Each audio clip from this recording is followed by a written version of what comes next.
지난주 버전은 우리가 얘기했을 때 대책이 없다는 거였거든요. 네. 정부 대책이 개인이 알아서 하시오였는데 대책 없다는 부분 인정하는 거예요, 정부도? 그러니까 이거 무대책입니다. 뭐 저희도 어쩔 수 없어요. 이렇게 얘기해요. 처음에 이렇게 얘기한 거예요. 이게 이런 게 한계가 있다. 그러니까 대책이 없다로 말하지 않아요. 한계가 있다. 이런 사각지대 있다. 이렇게 하면 제가 아니 그럼 그 부분은 알아서 조심하는 거냐. 없다는 건 이렇게 물어보면 통상은 공무원들이 다 그러지 않는데 정치인들 쪽에 있는 정무직들이 이렇게 해요. 이 기자 문재인 때도 그랬어. 그러니까 여기서부터 이제 대화가 안 되는 거예요. 그러니까 알았다니까요. 문재인 때 잘못한 것도 알겠으니까.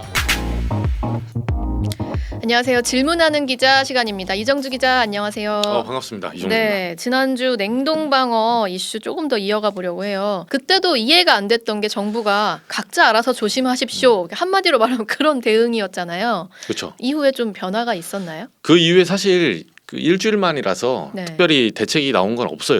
아직은. 근데 저는 이제 궁금한 게 우리 정은크님 또 드셨어요? 저 약간 조심했어요. 그래서 조심하고 있습니까? 클릭하려다가 어차피 베린 뭐 이참에 그냥 슈슝 제가 한번 출연료를 좀 드릴 테니까 얼마 안 되지만 섹슈 덩어리가 어떻게 되는지 그냥 고기 좀 사드세요. 제 피부가 혹시 검어지기 시작하면 여러분 의심해 주시고요. 우리 정다운님 누가 진행합니까? 돌아가시면 물론 30년 정도 걸린대. 30년. 알겠습니다. 아니 근데 지금 정부가 이렇게 좀 문매를 맞았잖아요. 무슨 대책도 없고 뭐 개인이 알아서 하라니 뭐 어쩌라는. 근데 이후 정부 좀 억울해야 한다고요, 이거를? 제가 이거 방송 나오고 나서 네. 브리핑하는 사람들 제가 친하거든요. 네, 제가 여기서는 맨날 가니까 친해졌죠. 네, 알 권리를 위해서 팍 하지만 만나면 또 제가 이게 다 정부에 도움이 된다. 실제로 도움이 돼요. 근데 뭐가 억울하대요? 네. 근데 이게 제가 이건 또 반영해주겠다 했거든요. 이게 그러면 8월 24일 오염수 방류 이후에 수산물 가공품이 뚫렸냐, 해외 집값 뚫렸냐, 그건 아니란 거죠. 계속 뚫려 왔었다. 그렇죠. 정확히 말하면 2011년 이후에 강도가 조금씩 높아지긴 했는데 검역 강도가. 네네. 높아지긴 했는데 MB 정권이죠. 11년도면 MB, 박근혜, 문재인까지도 이 현재 상태의 검역 수준은 수산 가공품에 대해서는 크게 다르지 않았다는 거죠. 그러니까 그 지진으로 그 원전이 이제 붕괴된 그쵸. 이후 노심용융이 일어난 이후 그죠. 그때부터도 지금 이런 수산 가공품은 후쿠시마 산인지 아닌지 알 수 없이 그쵸. 그냥 들어오고 있었는데 네. 왜 여기서만 네. 아니 근데 뭐 문제인지 알았으면 지금 정부가 두드려 맞아야죠. 그렇죠. 근데 여기서 이제 굳이 말하면 제가 정치 얘기 안 한다고 말씀드렸지만 갑자기 개딸들과 뭐 반윤전선 태극기들 갖고 빡 해가지고 막 이정주는 민주당이다 이렇게 할까봐 저는 그렇게 말한 게 아니에요. 네네. 이건 정권의 문제도 아니고 현재 이렇게 됐다 해서 뭐 윤석열 정부 잘못했다 제가 그런 적 있나요? 저는 그런 적 없어요.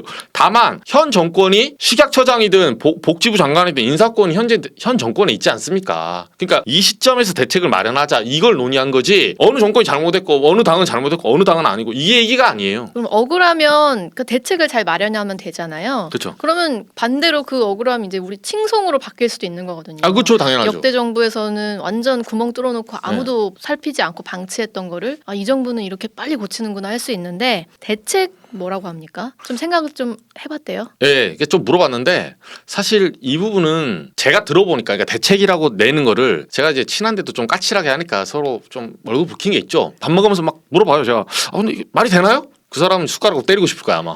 예. 밥 한 끼 순댓국밥 사주면 돼. 아니 이거 물론 우리는 성게알 먹진 않아요. 사주면 조금 좀 좋게 써달라는데 제가 또 그렇게 할 수는 없잖아요. 지난주 버전은 우리가 얘기했을 때 대책이 없다는 거였거든요. 네. 정부 대책이 개인이 알아서 하시오였는데 대책 없다는 부분 인정하는 거예요, 정부도? 그러니까 이거 무대책입니다. 뭐 저희도 어쩔 수 없어요. 이렇게 얘기해요. 그러니까 처음에 이렇게 얘기한 거예요. 이게 이런 게 한계가 있다. 그러니까 대책이 없다로 말하지 않아요. 한계가 있다. 이런 사각지대 있다. 이렇게 하면 제가 아니 그럼 그 부분은 알아서 조심하는 거냐. 없다는 건 이렇게 물어보면 통상은 공무원들이 다 그러지 않는데 정치인들 쪽에 있는 정무직들이 이렇게 해요. 이 기자 문재인 때도 그랬어. 그러니까 여기서부터 이제 대화가 안 되는 거예요. 그러니까 알았다니까요. 문재인 때 잘못한 것도 알겠으니까. 그건 그냥 뭐 대책 없다 이 꼴이잖아요. 그렇죠. 보통 이제 그렇게 받아치는데 그나마 이제 하나 나온 게 제가 보니까 온라인 플랫폼에서 금치거요? 네, 이게 앵커님도 보시면 알겠지만 우리가 아동들 유튜브 뭐 할 때 그 아동 보호 하잖아요. 설정해 놓으면 그러니까 마약 이런 거 이제 설치하겠다. 성명 치고 이러면 뭘 금치거로 정해요? 방어를? 예를 들면 후쿠시마 뭐 쌀.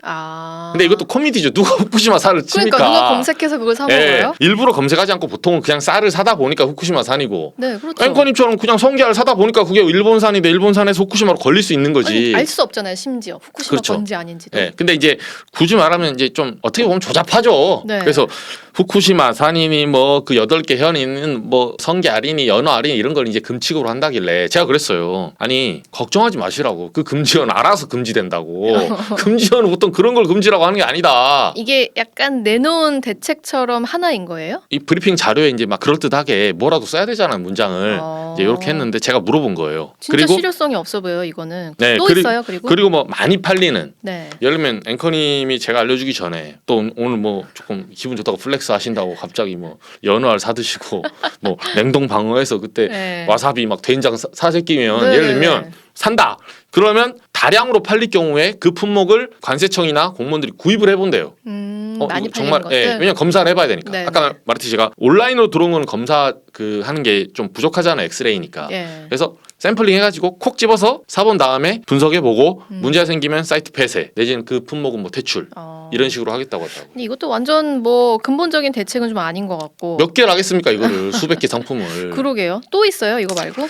나머지는 이거는 조금 이제 비밀처럼 얘기해 준 건데 어차피 이 정부 입법이나 의원 발의도 있으니까 그러니까 이 중개업체들이 있거든요. 네. 예를 들면 우리가 똑같이 해도 냉동방어를 팔 때도 예를 들면 일본에서 냉동방어를 우리나라로 보내지 않습니까? 그러면 냉동방어를 그 잡은 낚시꾼이 보내는 게 아니잖아요. 중개하는 업체가 예, 있겠죠. 중개업체가 있어요. 수산 가공품은 네. 그리고 가공품이라는 게 말장난 같아도 이 비닐 패킹을 할 때 방부제든 훈제 연하면 훈제든 뭐 조금 넣어요. 그렇죠. 예, 그래서 가공을 한다는 건데 사실상 우리가 느끼기에는 신선 방어나 냉동 방어나 차이가 없다는 거죠. 우리가 그거를 지적하는 거잖아요. 네네. 그래서 그 가공업자가 있고 유통업자가 따로 있어요. 네. 그래서 중개업체가 있는데 이거를 DHL 뭐 택배로 보낼 것인지 뭐 선택을 해야 되잖아요. 그 업체들을 이제 제재하는 방안을 강구하고 있다. 근데 라고 그 업체들이 해외 업체인 경우가 대다수 아니겠습니까? 그렇죠. 그래서 이걸 어떻게 할 수 있어요? 그러니까 그건 또 물어보니까 그냥 이 기자님 기다려 달라. 기다려달라. 입법 준비 중이다. 그래서 제가 거기서 말했어요. 기다릴 필요도 없다. 죄송한데 그 빨리 순대국밥 드시고. 아니 그 일본에서 후쿠시마현에서 잡은 방어를 냉동시킬 때 한국 업체가 냉동하지 않을 건데 그렇죠. 일본에 있는 현지 업체들 그런 중개 업체를 어떻게 단속을 하겠다는 건지. 그러니까 이거라도 이제 그 정말 울며 겨자 먹기로 뭐라도 네. 한번 해보겠다. 이러길래 이제 제가 점심 먹다가 이제 몇 번의 태클을 제가 걸었잖아요. 금치고 그건 금치고 아닌데요. 뭐 그건 아닌데요. 그러니까 금치거 설정 뭐 이건 진짜 말이 안 되는 것 같고 네. 다량 판매 품목에 대한 샘플 검사 요 정도 얘기하면은 그래 뭐 이 정도면 그쵸. 됐어 하고 안심하실 분들도 있겠지만 네. 어쨌든 이것도 근본적인 대책 전혀 아니고 아니죠. 그리고 중개업체를 단속하겠다 이것도 어떻게 하겠다는 건지 뭐 입법 예관이 좀 나와봐야겠지만 저는 좀 이것도 요원하지 않나 그쵸. 싶은 생각이 듭니다. 그러면은 이 기자가 이제 생각하실 때는 지금 중국은 아예 다 싸그리 전면 금지했잖아요. 그죠.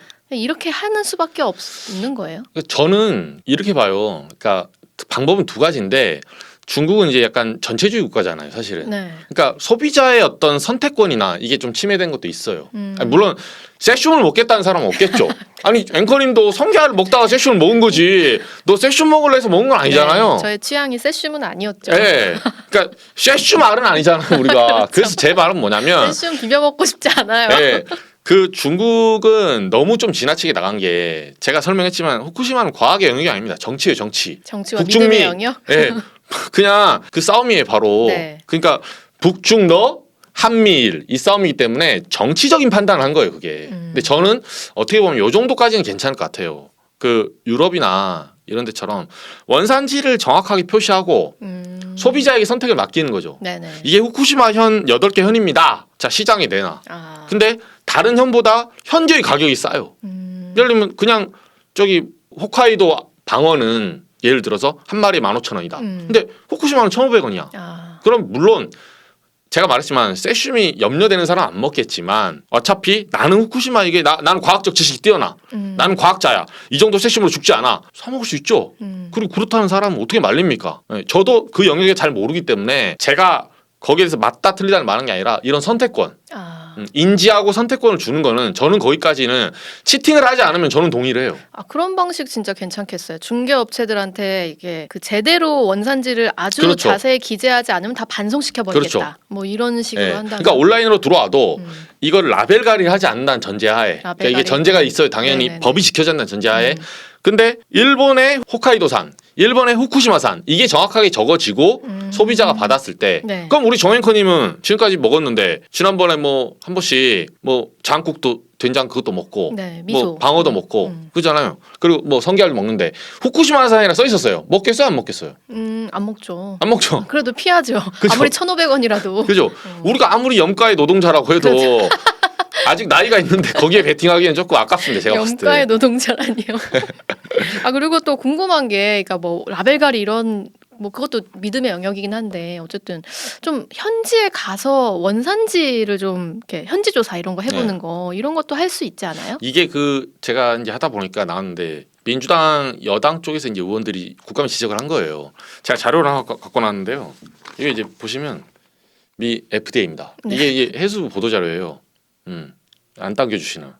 알겠습니다. 제가 읽어드릴게요. 이게 뭐냐면 올해 4월인데 간단히 설명드리면 우리나라 굴 있잖아요. 굴. 네. 이게 어패류 조개패자 어패류 위생 우리가 미국하고 미 식약처 FDA랑 위생 협정이 맺어져 있어요. 그래서 이게 이제 양해가스 때문에 2년마다 미국 FDA 사람들이 4명이 와요. 네. 와서 통영에 예를 들면 통영에 굴이 많이 나잖아요. 돌아다녀. 네, 그래서 굴을 캐는 과정이 있죠. 그걸 봐요? 네, 여기 바다 앞에 이건 어떻게 관리되고 있고 심지어 여기는 뭐까지 나오냐면 여기서 이제 정기 위생 점검을 했는데 이제 우리나라가 이제 자랑하려고 한 자료니까 네. 통과했다 이거예요. 올해 네. 4월에 얘네가 와서 한 일주일 동안 조사를 했는데 그래서 어패류 수입을 위생을 인정했다. 이건데 이 뒤에 지적 사항이 뭐가 있냐면 진짜 깜짝 놀란 게 바다 공중 화장실에 대한 주기적인 위생 점검. 그러니까 거기 굴을 양식하고 따고 이걸 유통시키는 것뿐만 아니라 그 주변에 공중 화장실 있잖아요. 거기 위생 구두에. 환경까지 다. 네, 거기까지 들어가 본 거야. 우리나라도 이런 거 좀 하면 좋겠다. 그러니까 이 부분을 지적을 해서 권고를 한 거예요 우리나라에. 네. 화장실 관리 좀 해라 이렇게. 그러니까 그 우리 민주당 의원 그러니까 우리나라에서 국감 때 민주당 의원들이 지적한 게 김영주 의원한테 제가 물어보니까 그 실에서 이렇게 얘기하더라고요. 그 비서관이 너무 감사해서 안지현 비서관이 뭐라 하냐면 우리도 일본에 보내야 된다. 그러니까 이쯤 되면 세슘이나 검출된 몇 개 있잖아요. 네. 그러면 검출이 안 됐으면 몰라도 검출이 됐으니까 현지에 보내서 우리도 2년마다 그 정도 양해각서 요 정도의 점검은 필요하지 않냐? 네, 요걸 지적하더라고요. 근데 일본이 안 받을 거예요. 이정수 기자의 제안까지 여러분 잘 들어보셨는데 제안하고 결론까지 내려드렸잖아요. 제안하고 결론까지 안 받을 그런데도 안 받을 겁니다. 안 받을 겁니다. 좀 관계자분들 만나실 때 받으면 제가 300만 원 드릴게요. 딱밤 맞지 않도록 받으면 잘 300만 원 드릴게요. 말씀하시길. 네, 오늘 여기까지 하겠습니다. 여러분 고맙습니다. 다음 주에 뵐게요.